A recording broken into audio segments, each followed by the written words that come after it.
우리는 왜 전도를 가정에서부터 시작해야만 할까요? 그 이유는 아주 단순하고 명료합니다. 하나님께서 이 세상을 창조하시고 최초로 창조하신 제도가 가정제도이기 때문입니다. 여담으로 말씀드리자면 두 번째로 창조하신 제도는 안식일 제도였죠. 가정이 하나님께서 지구의 온 땅을 축복으로 채우기 위해서 만드신 놀라운 제도, 하나님의 축복이 이곳에부터 시작했습니다. 그리고 인간이 죄악으로 인해서 범죄함으로 비틀거리고 죄로 인해 신음하고 있을 때 하나님께서 다가오셔서 죄악을 정복하고 새로운 삶을 살 수 있도록 당신의 삶을 내어주셨죠. 그때 하나님께서 인간을 위해서, 인간의 회복을 위해서 창안하신 제도가 가정제도입니다. 모든 창조와 모든 구속의 중심은 가정에 있었다는 것이죠. 그러므로 죄악을 극복하고 하나님께 돌아서는 일 중 최고의 길은 가정을 통해서 이룰 수 있는 길입니다. 가장 쉽고 물론 가장 고통스럽지만요, 가장 단순하며 물론 가장 복잡하기도 합니다만 가장 명료한 것이 가정제도입니다.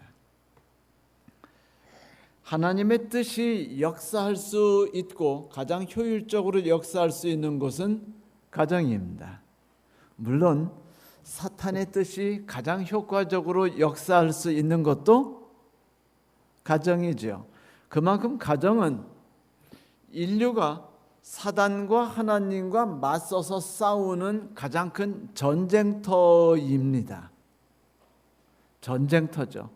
모든 치열함은 그곳에 다 있어요. 모든 슬픔, 모든 행복, 모든 눈물, 모든 고통, 모든 기쁨이 다 결혼제도 안에 있죠.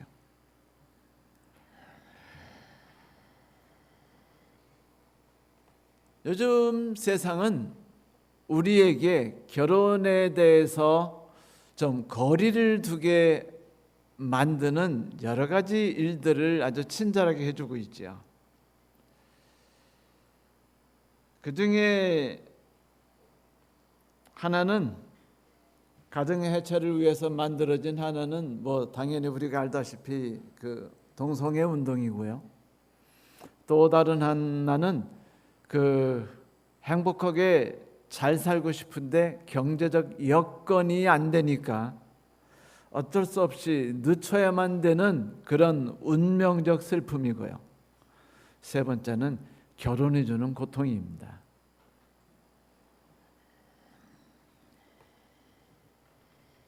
결혼의 중대성에 대해서 테레사 수녀, 그분은 독신주의자인데 독신주의자가 결혼에 대해서 말씀하신 게 좀 우습긴 하지만 그분이 이런 말씀하셨어요. 세계 평화를 위해 어떻게 하면 이룰 수 있나요? 라는 질문을 받고 그분이 하신 말씀이 뭐냐면 가족과 시간을 많이 지내세요 였습니다. 세계 평화 꿈꾸지 말라는 것이 아니고 세계 평화는 내 가족을 통해서 이루어진다는 것이었어요. 멀리 나가지 말고 내 가정 안에 국한시켜서 최고의 노력을 다할 때 세계 평화는 자연스럽게 이루어진다는 말이죠. 그녀는 또 이런 유명한 말을 하셨죠. 세상을 치유하는 방법은 가족과 함께 시작한다. 왜 테레사 수녀는 그런 이야기를 했을까요? 존 윌섬이라는 그분이 기러기의 삶이라는 책을 쓰셨는데 그 책에서 우리는 기러기의 삶을 볼 수 있는데 참 흥미진진한 이야기가 그 안에 있습니다. 기러기는 4만 킬로를 날아간대요. 4만 킬로. 여러분 대한민국 끝에서 끝이 몇 킬로라고 생각하시죠? 네? 500km. 대한민국 그러니까 한반도는 뭐 겨우 1,000km 조금 넘습니다. 그러니까 아주 작은 거래. 그런데 대한민국의 몇십 배를 넘어야 기러기가 한 번 날아가는 거리예요. 40배. 엄청난 거리입니다. 저 운전 무서워요. 2시간만 운전하면요 미칠 것 같습니다. 3시간은 거의 고문이고요. 또다시 운전하고 싶은 생각이 사라지는 게 운전입니다. 긴 거리라는 것이 고통을 줘요. 그런데 기러기는 어떻게 해서 4만 킬로라는 거리를 날아갈까요? 그는 이렇게 말했습니다. 기러기 가족 이야기를 들어본 적 있습니까? 4만 추운 겨울을 남쪽에 지내기 위해 기러기는 리더를 중심으로 V자 대형을 유지하며 삶의 터전을 향해 머나먼 여행을 시작합니다. 가장 앞에 날아가는 리더는 많은 힘을 들여 날개를 퍼덕이기 시작하죠. 그러면 다른 기러기들이 바로 뒤를 따라 거꾸로 V자를 이루어 양력을 이용해 날기 시작합니다. 그 동료 기러기들은 혼자 날 때보다 71%의 힘을 덜 쓰며 날 수 있어 대장 기러기가 일으킨 양력을 이용하며 따라갑니다. 그 뒤에 날아가는 기러기 날개짓 역시 바로 뒤를 따르는 기러기가 날아가는 데 큰 도움을 줍니다. 어떤 기러기가 대어를 이탈하게 되면 그 즉시 혼자 날갯짓을 하고 날아가는 것이 얼마나 힘들다는 것을 느끼게 되고 곧 대열 안으로 들어와 날게 됩니다. 뒤에서 날아가는 기러기는 쉬지 않고 울음소리를 냅니다. 우리가 듣는 그 울음은 힘들어서 울부짖는 소리 같지만 그것은 힘겹게 날아가는 리더에게 보내는 격려와 응원의 소리입니다. 만약 어떤 기러기가 병에 걸리거나 총에 맞거나 혹은 지쳐서 대열에서 땅에 떨어지거나 이탈할 수밖에 없게 되면 다른 동료 2마리 기러기도 함께 대열에 이탈해서 지친 동료가 원기를 회복하고 다시 날 수 있을 때까지 기다립니다.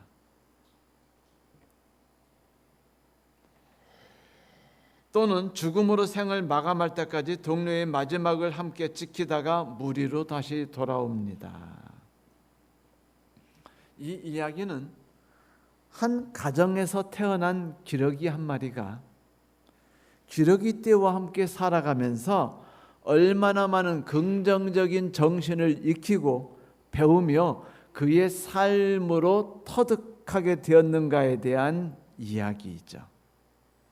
함께 사는 삶, 그 시작점은 가정에 있습니다. 성경 창세기 1장에 보면 하나님께서 지구를 창조하셨을 때 매우 기뻤다고 이야기하셨죠. 너무 완벽하다고 하셨어요.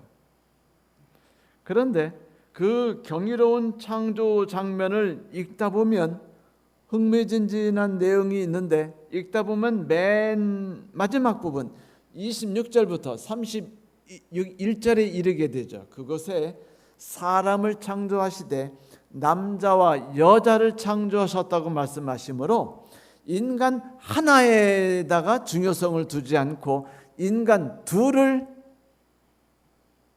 하나로 구성하고 하나님이 생각하고 계심을 알 수 있습니다.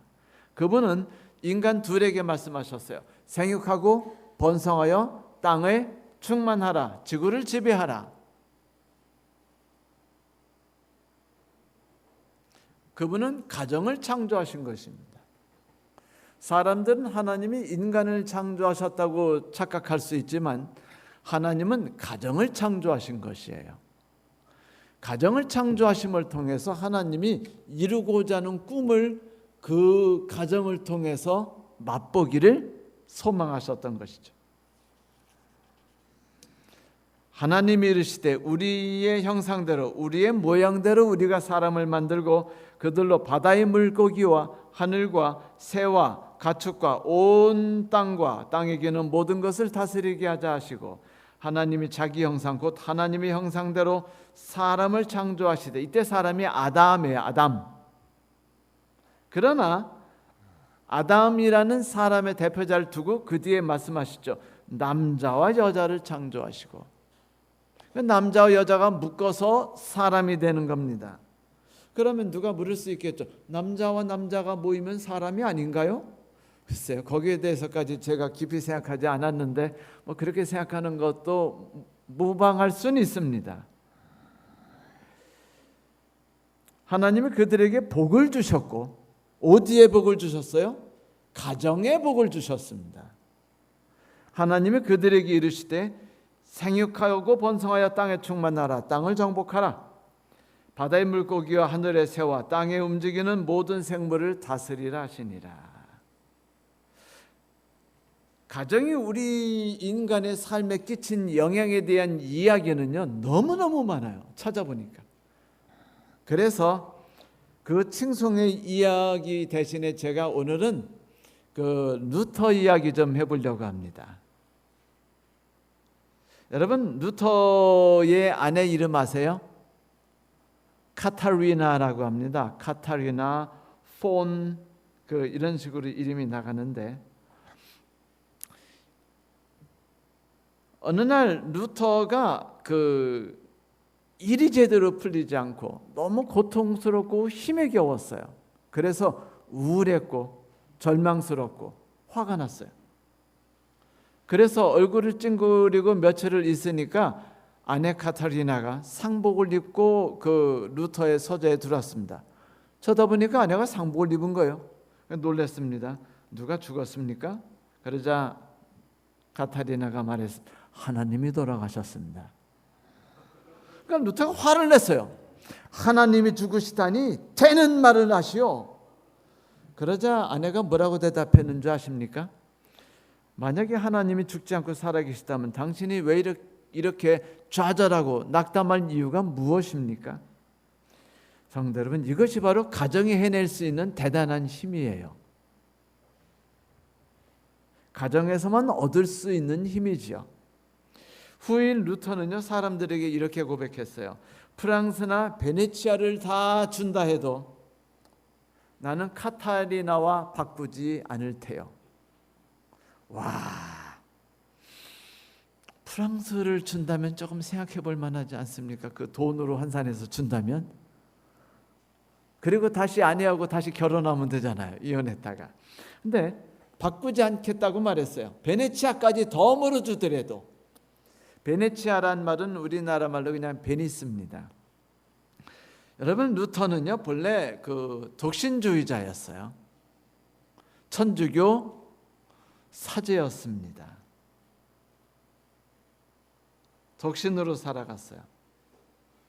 그가 종교개혁을 시작한 뒤에도 그는요 계속 총각으로 살았어요.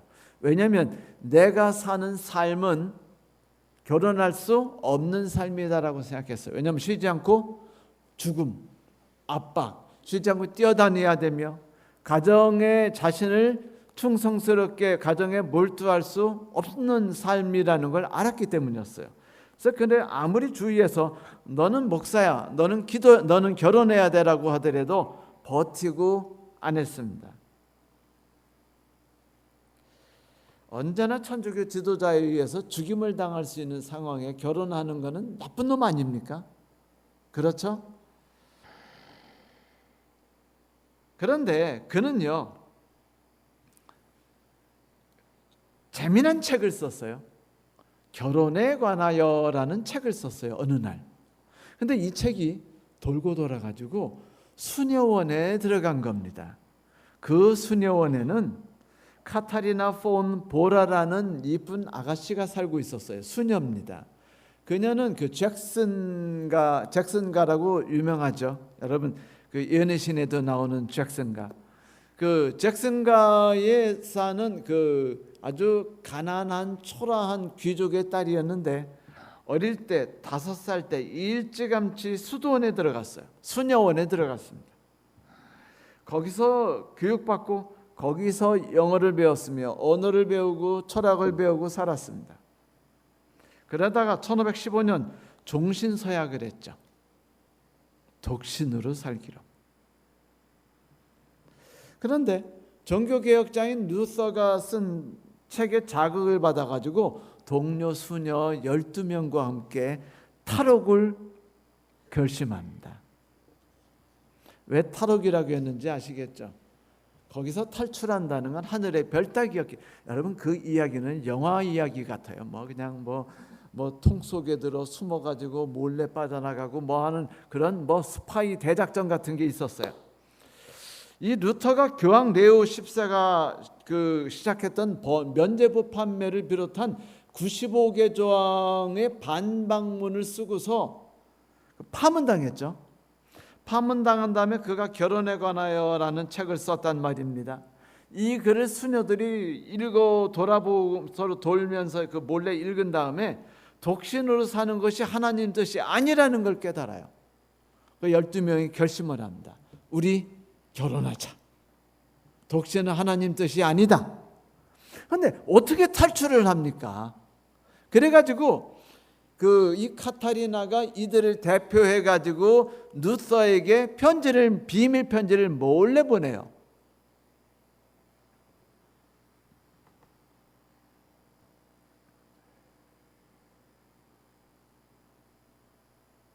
존경하는 루터 선생님, 저희는 수녀원의 수녀들입니다.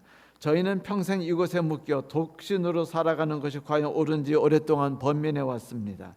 일찍이 선생님께서도 믿음의 근원은 성경이며 신부와 수녀도 결혼할 수 있다고 말하지 않으셨습니까? 저희는 이것을 탈출하기로 결심했습니다. 그리고 엄격한 규율을 강요하는 수녀원이 아니라도 어디서든지 하나님의 딸이 될 수 있다는 걸 보여주겠습니다. 제발 저희의 탈출을 도와주세요. 그게 탈출했어요.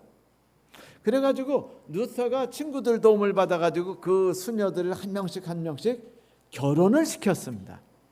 이 카타리나 아가씨에게도 좋은 남자를 소개해줬는데 이 아가씨가 난 루터가 아니면 결혼 안 할 거예요 라고 말해버렸대요.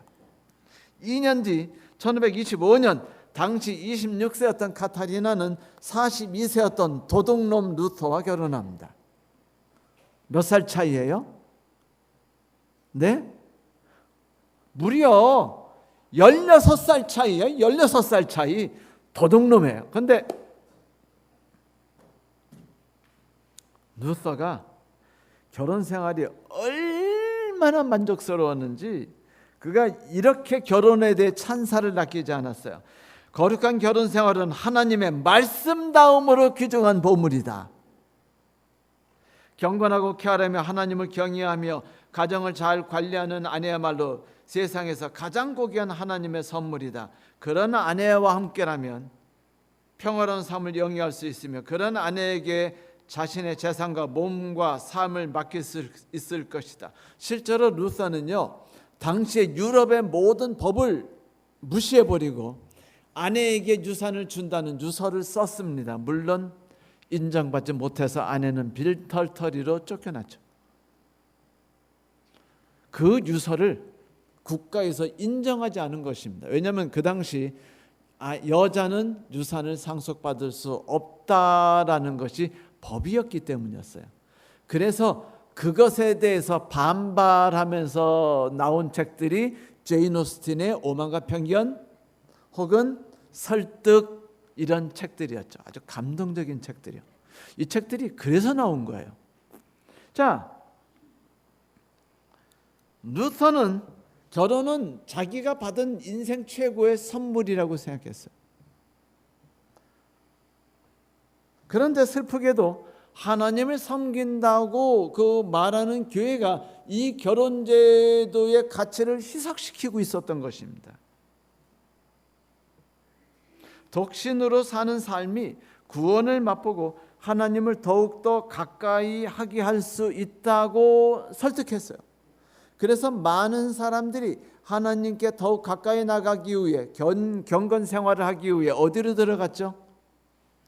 수녀원으로 들어갔고 수도원으로 들어갔습니다. 마치 부처에 귀의하여 비군이나 승려가 되시듯이 말입니다. 똑같아요.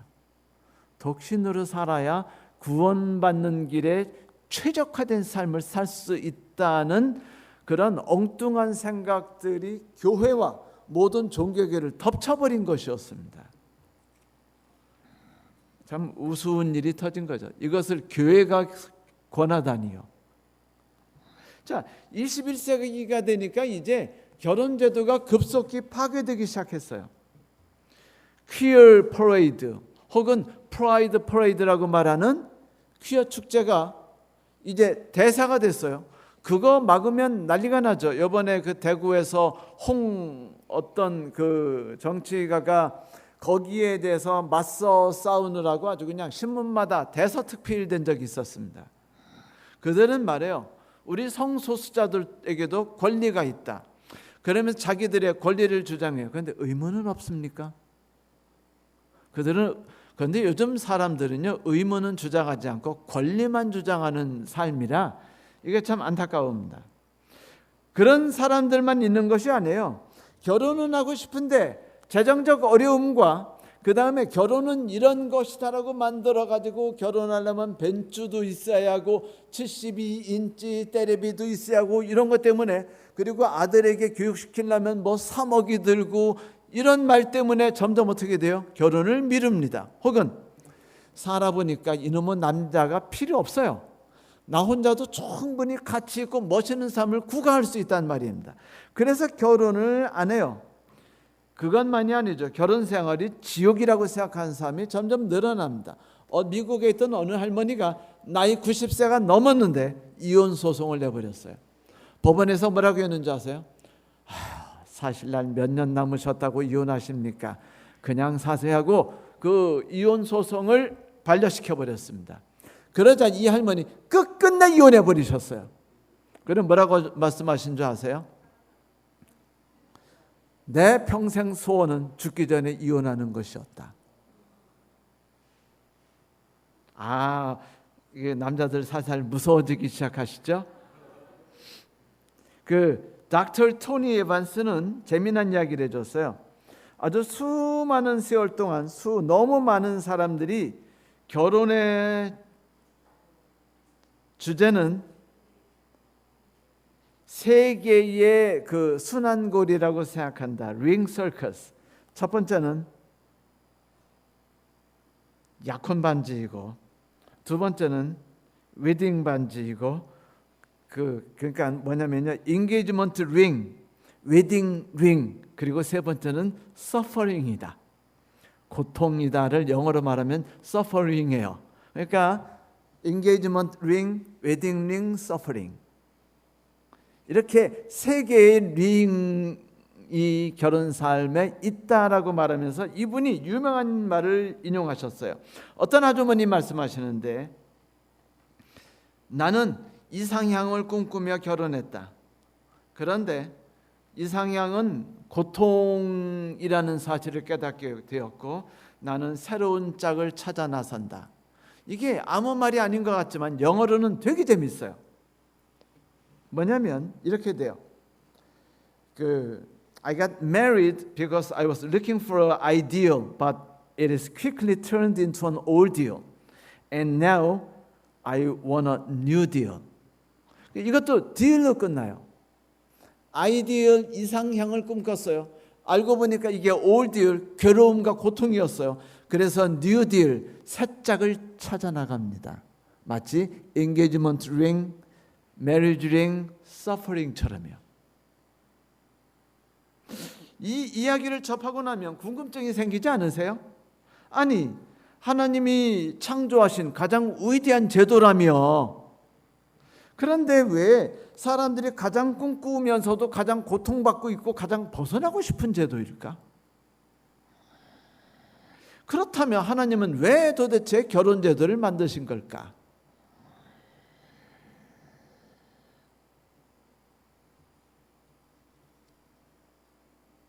여기에는요, 생각의 차이 때문에 이런 문제들이 발생하기 시작한 것입니다. 생각의 차이. 그게 뭐냐면요, 하나님은 인간이 결혼하는 것이 끝이 아니에요. 자식 새끼를 낳는 것이 끝이 아닙니다. 가문을 번성시키는 게 하나님의 목적이 아니에요. 그런데 우리가 보는 모든 소설은 어떻게 되죠?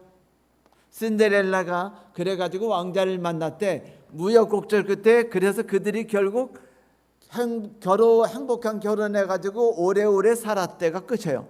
언제나 결혼 얘기는 존재하지 않아요. 뭐 얘기만 나옵니까? 연애하던 얘기와 그리고 그래서 그들은 행복하게 살았답니다라고 끝나요.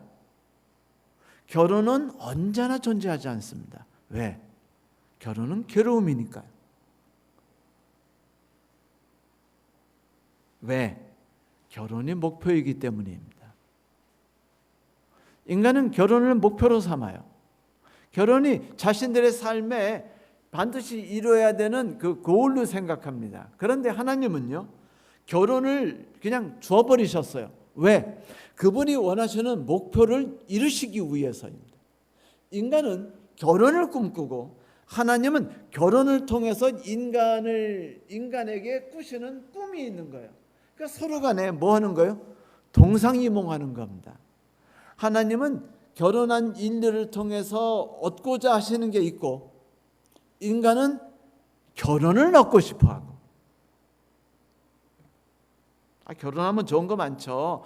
밥 해주죠. 물론 요즘에는 남편이 밥 해주고 아이 키우죠. 요즘엔 남편이 아이 키우죠. 그러니까 뭐 옛날에 낭만과 꿈은 다 사라지긴 했습니다만 여하튼 그래도 결혼은 우리의 꿈입니다. 그런데 여러분, 하나님이 왜 결혼제도를 만드셨어요? 거기엔 귀중한 목표들이 있습니다. 그것은 바로 질서, 조화, 복종이라는 것을 치열하게 훈련받을 수 있는 것이기 때문이죠. 제가 인생에서 가장 고통스러운 순간을 기억하려면요, 첫 번째는 화생방 훈련 받았을 때입니다. 군대에서 그 마스크를 쓰고 그 화생방 그 방 속에 들어간 다음에 이렇게 막 뛰게 해요. 마스크를 벗게 합니다. 그러면은 막 그 독한 냄새나 막 콧물이 막 잘잘 흘러내리는 거 경험해 보셨어요? 콧물이 줄줄줄줄 흘러내리고 입에서 물 나오고 막 그냥 울어요. 견디지 못하. 막 거기 막 조교를 패고 뛰쳐나가는 병사들도 있도록 고통스럽습니다. 그 다음에 고통스러웠던 게 PRI였습니다. 사격하러 가기 전에 정신 차리라고 피나고 알배고 이가 갈리는 고난의 행군을 가게 하는 그거요. 얼어붙은 땅이 딱딱하고 이렇게 울퉁불퉁하잖아요. 그 위를 낮은 높은 포복이나 이런 거로 가면은 엎드려서 걸으면 이게 다 까져요. 피가 줄줄 납니다. 이런 것들을요 그냥 뭐 한 30m만 가는 게 아니고 뭐 500m 이렇게 갈 때가 있어요. 그래서 피가 나고 알이 배고 이가 갈리는 이라고 해서 PRI라고 말했죠. 그런데 여러분, 그것보다 더 고통스러운 순간들이 뭔지 아세요? 결혼해가지고 가정에 갈등이 있을 때입니다. 사람들이 뭐라고 말하냐면 심리학자들이 말하기를 인간이 겪을 수 있는 가장 큰 고통은 가정에서의 불화다라고 말했습니다. 그러니까 가정에서의 불화만큼 인간의 정신을 파먹어버리고 육체를 망가뜨리고 영혼을 파괴하는 것은 없다는 것이에요. 그만큼 가정이라는 것은 놀라운 축복이면서도 놀라운 저주이죠. 어느 유병훈이라는 분이 기고한 내용을 보니까 이런 말이 있어요. 가정에 대한 설교를 준비하기 위해 최근 출판된 책 7권을 봤다. 놀랍게도 책 대부분은 행복한 가정에 관한 이야기보다 역기능 가정의 문제점을 다루고 있었다. 다 불행하대요. 한 사람도 불행하지 않다고 하는 사람 없습니다. 물론 행복하다고 말하는 분이 있어요.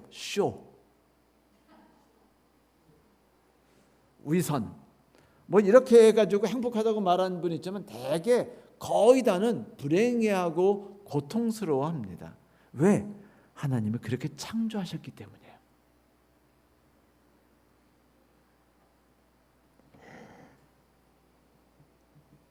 부부 사이 갈등, 부모로부터 상처받거나 버림받은 아이들, 노령화로 인한 가족 문제 등이었다. 우리 사회의 단면을 보여주는 것 같아 씁쓸했다. 결혼에 관해서 설교하려고 책 7권을 사가지고 봤더니 씁쓸한 얘기밖에 없더라 이거예요. 너무 마음이 아팠다는 것입니다. 여러분, 기러기 가족의 연대가 파괴되고 있어요. 기러기 종이 파멸될 지경입니다. 가정이라는 연대가 파멸되고 있다는 거예요. 가정이라는 종이 사라질 수 있어요. 왜 결혼하냐요? 동성으로 충분하답니다. 그리고 나 혼자 살아도 충분하대요. 결혼은 밀어가지고 나쁠 것이 없다고 말합니다. 결혼은 고통이래요. 이것이 우리의 생각의 전부를 차지하고 있다면 무엇이 문제이겠습니까? 성경은 자꾸 말하죠. 한 가지로 말합니다. 하나님의 목적을 인간이 오해하고 있기 때문이다.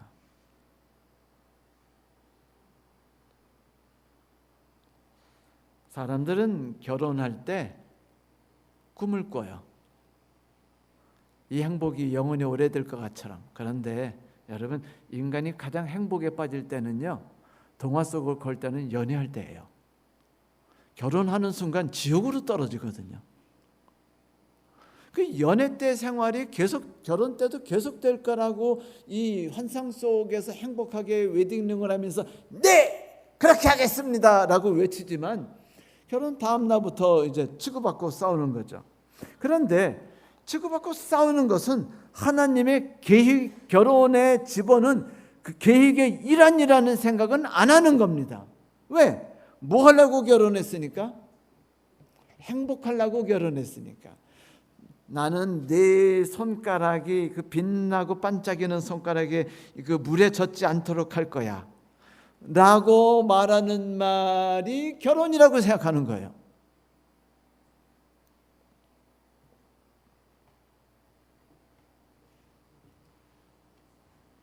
그리고 결혼은 부부만의 문제가 아니라 그 부모와 자녀 간에서도 엄청난 큰 갈등들을 무지무지하게 야기시키고 있습니다.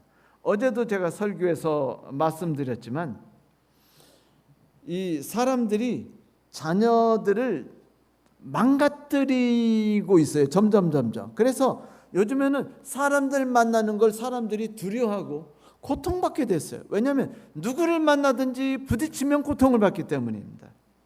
근데 그렇게 된 이유는 자녀에게 너는 존중받아야 되며 너는 가치 있는 존재라고 자꾸 부모가 가르치면서 통제와 절제가 없는 사랑을 퍼붓기 때문이죠. 친절함을 퍼붓기 때문입니다. 지성을 퍼붓기 때문이에요. 그리고 애정을 퍼붓기 때문입니다. 어떤 칭찬도, 어떤 격려도, 어떤 인정도, 어떤 설명도 적절히 통제되지 않으면 그렇게 베풀어지는 사랑이 아이에게 독이 된다는 사실을 부모들은 잊곤 합니다. 그런데 한 심리학자는 이렇게 말했어요. 아이들은 태어나면서부터 쾌락을 좋아한다. 즐거움을 사랑한다. 그런데 즐거움을 막는 것들은 모두 거부하게 돼 있다. 그러므로 부모들이 그것들을 자꾸 옳지 않은 것이라는 것과 새로운 것이라는 걸 막고 간섭하고 단절시키는 일은 갈등과 충돌이 있을 수밖에 없다 라고 말해 주었습니다. 그러니까 아이들은 본능적으로 그런 사람이라는 겁니다. 애들이 왜 울어요? 어디까지 우는 줄 아십니까? 아이들은 똑똑해요. 생존 능력이 탁월해서 엄마가 어디까지 자기의 부탁을 들어주는가를 끝까지 알아보기 위해서 울어댄다고 합니다. 울어봐서 얻었어요. 그러면 그 즐거움을 더 얻기 위해서 한 번 더 웁니다. 그걸 얻어냈어요. 그러면 그 즐거움을 더 얻기 위해 한 번 더 울어요. 그러다 보니까 옹야옹야하고 우리 새끼하고 다 받아준 아이들은 어른이 돼가지고 다 뭐 하는 거예요? 모든 건 자기 마음대로 다 해야 되는 거예요. 그러다 보니까 사회가 파괴된 거죠. 결혼이 인간을 파괴시킨 것이지 사회제도와 공정치 않음과 평등치 않음이 세상을 파괴한 것이 아니에요. 가정이 파괴시킵니다.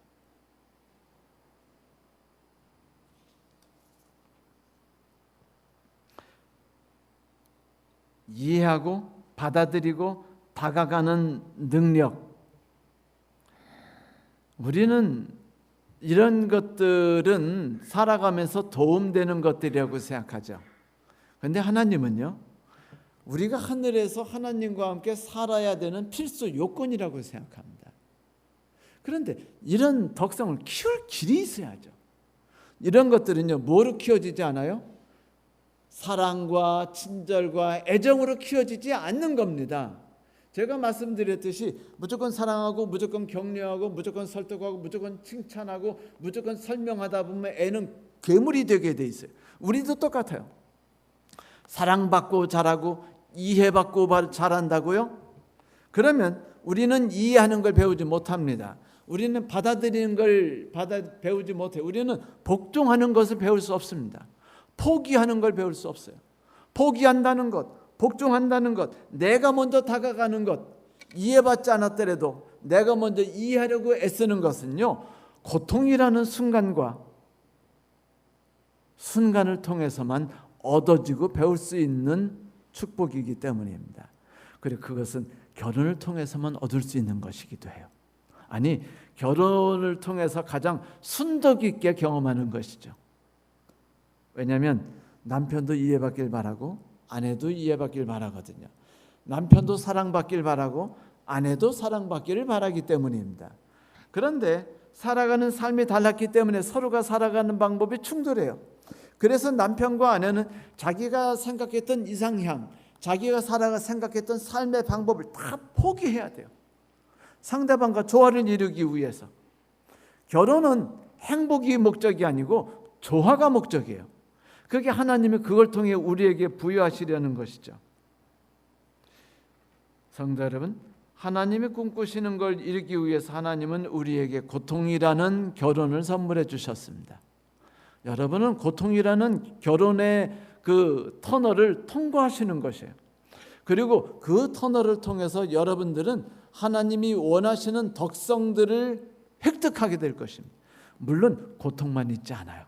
제가 말씀드렸듯이 루터가 얻었던 위로, 진정한 이해, 진정한 격려도 어디서만 얻을 수 있죠?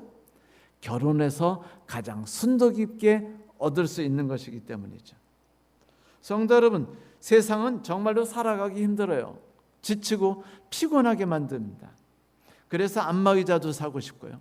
그래서 위로받기 위해 72인치짜리 텔레비도 사는 겁니다. 그런데 힘들고 지치고 피곤하고 분노가 치밀어 오를 때 정말로 이렇게 안마의자처럼 혹은 모든 걸 잊고서 할 수 있는 게임이든지 아니면 그냥 헬스든지 수영이든지 탁구든지 아니면 그 넷플릭스든지 이런 것들을 접할 때 우리는요, 어떤 걸 꿈꾸냐면 이것들이 험한 세상의 다리가 되어줄 거야 라고 생각합니다. 맞아요. 험한 세상의 다리. 여러분 잘 알고 있는 노래가 있죠? When you're weary, feeling small, when tears are in your eyes, I'll dry them up. I'm on your side. 하는 노래 있죠? 당신이 지치고 초라하다고 느낄 때, 당신의 눈에 눈물이 고일 때 내가 그 눈물을 말려드리겠습니다. 살기 힘들고 친구도 찾아보기 수 없는 순간에 내가 당신 곁에 머무르겠습니다. 마치 거친 풍랑 속에서도 버텨내는 다리처럼 내 몸을 눕혀 세상 풍파 위에 놓인 다리가 되겠습니다. 당신이 너무나도 지쳐서 완전히 삶의 의욕을 상실했을 때, 당신이 할 일을 잃고 길거리를 헤맬 때, 당신이 해가 지고 잦아드는 저녁을 맞이하기가 괴롭게 느껴질 때 내가 당신을 위로해 드리겠습니다. 어둠이 내리고 고통이 온 사방에 퍼져 있을 때 당신의 짐을 내가 대신 들어드리겠습니다. 마치 거친 풍랑 속에서도 버텨내는 다리처럼 내 몸을 눕혀 세상 풍파 위에 놓인 다리가 되겠습니다.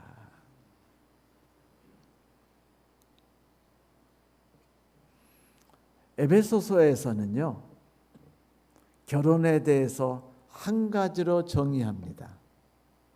피차간에 복종하세요. 참 이상한 말이고 신기한 말이죠. 아니, 결혼하라면 행복하라 라고 해야 될 텐데 왜 서로 복종하라 했을까? 그러면 여러분, 복종이란 말이 뭐예요? 하루는 제가 그 영어 학원에 가가지고 그 릴리전 클래스를 들어갔어요. 학생들이 영어를 듣기 위해서 이제 하는 수업 듣는데 다른 수업은 되게 비싸거든요. 근데 릴리전 클래스는 무척 싸요. 그냥 2만 원, 3만 원이면 2달 동안 신나게 공부합니다. 그래가지고 싼 값에 릴리전 클래스를 들어요. 그리고 우리는 싼 값에 낚시질을 하는 겁니다. 좋은 부품을 싸게 드립니다. 어서 오세요. 그럼 막 다 몰려와요. 20명씩 꽉꽉 찹니다. 근데 그 반에 제가 들어갔어요. 근데 그때 그 교사 하나가 그 성경을 가르치다가 그 에베소서 5장을 읽다 갑자기 성질을 부르륵 내는 거예요. 그래서 얘 왜 성질내나 했더니 아내여 남편에게 복종하라. 나는 말 너무 재수가 없대요. 너무 기분 나쁘답니다. 내가 왜 복종해야 돼? 여러분, 복종이라는 말은 순종이라는 말과 다르다는 거 아시죠? 복종이라는 말은 내가 종이 됐단 말이에요. 너 엎드려 일어나, 엎드려 일어나. 이유가 없더라도 그걸 따라해야 되는 것도 포함한 인간 자체를 완전 그냥 무시하고 개무시를 하더라도 그냥 받아줘야 되는, 이해할 수 없는 상황에서 그래, 나는 노예니까, 나는 종이니까, 나에게는 권리가 없으니까 이렇게 하고 체념하고 받아들이는 게 종의 삶 아닙니까? 그런데 성경에서 뭐라 그래요?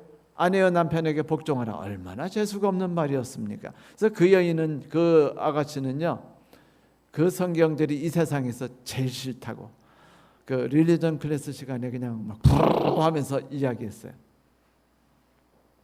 그땐 제가 그 심정을 이해 못했는데 이젠 조금 이해할 것 같아요. 여자들이 결혼 생활하는 것과 남자의 결혼 생활하는 게 서로 다르다는 걸 느꼈습니다. 여자에겐 고통, 남자에겐 축복이라는 것을 깨달았죠. 근데 여러분, 하나님은요, 왜 우리에게 그런 삶을 주셨을까요?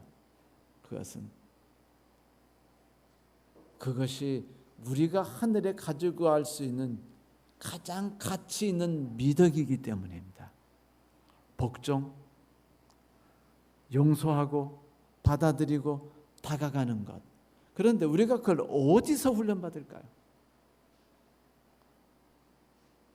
누가 나에게 격려하는 곳에서 우리는 그것을 배울 수 없습니다.